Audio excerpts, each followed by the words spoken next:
Assalamualaikum warahmatullahi wabarakatuh. Welcome back to my channel. Saya Putri Wahyuni, Prodi Sastra Indonesia dari Universitas Negeri Padang.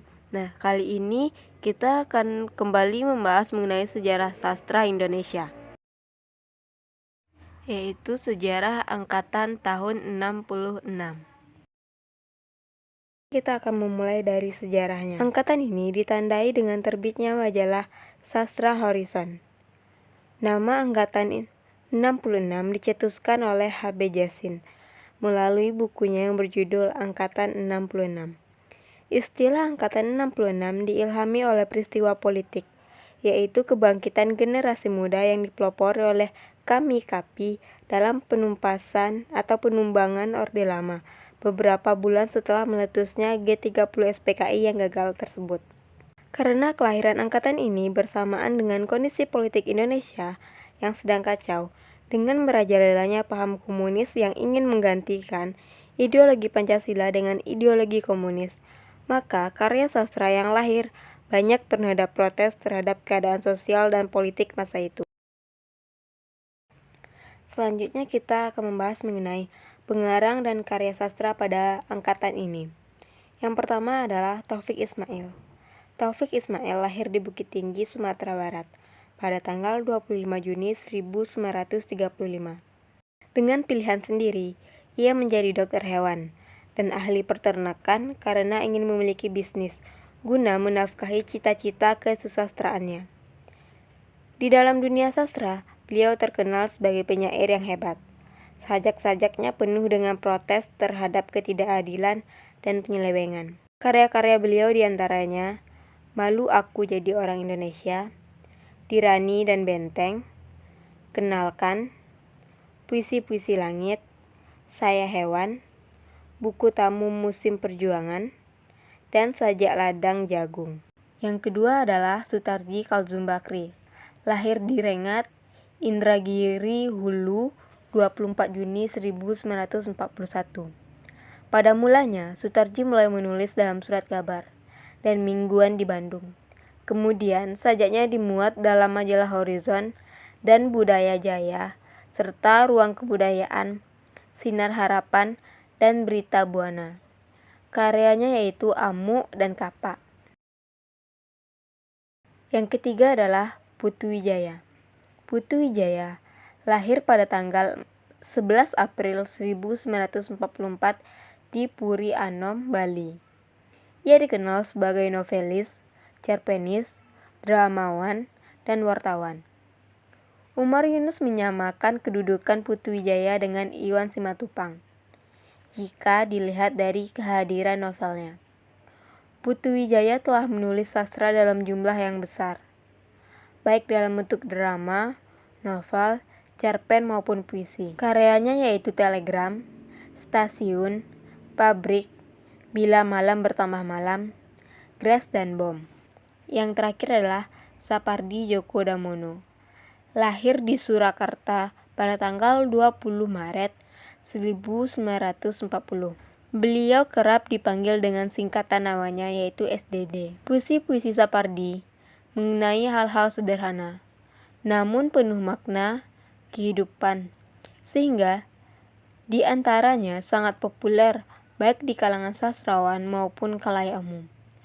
Karya-karya beliau yaitu Dukamu, Abadi, dan Mata Pisau. Selanjutnya mengenai Lekra dan Pengarang Keagamaan. Kepanjang Lekra sendiri adalah Lembaga Kebudayaan Rakyat, yaitu sebuah organisasi yang didirikan pada tanggal 17 Agustus 1950 di Jakarta. Pada tahun 1956, Lekra merilis mukadimah lain berdasarkan realis sosialis yang disebut seni untuk mempromosikan kemajuan sosial, bukan mengeksplorasi jiwa manusia dan emosi. Mulai tahun 1962, Lekra menjadi semakin vokal terhadap orang-orang yang dianggap melawan gerakan rakyat, termasuk penulis dan pemimpin agama Haji Abdul Malik Karim Amrullah atau yang dikenal dengan Buya Hamka, dan dokumentarian H.B. Jassin. Mereka dikritik oleh Lekra dan kemudian mereka menandatangani Manifest Kebudayaan pada tahun 1963.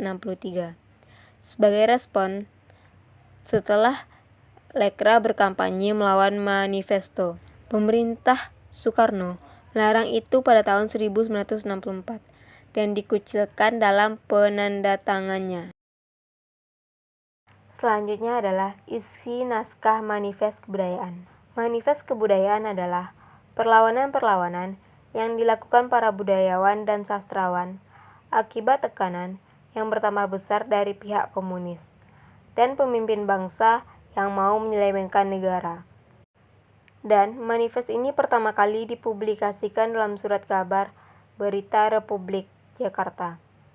Adapun isi naskahnya yaitu, kami para seniman dan cendekiawan Indonesia dengan ini mengumumkan sebuah manifest kebudayaan yang menyatakan pendirian, cita-cita, dan politik kebudayaan nasional kami. Bagi kami, kebudayaan adalah perjuangan untuk menyempurnakan kondisi hidup manusia. Kami tidak mengutamakan salah satu sektor kebudayaan di atas sektor kebudayaan lain.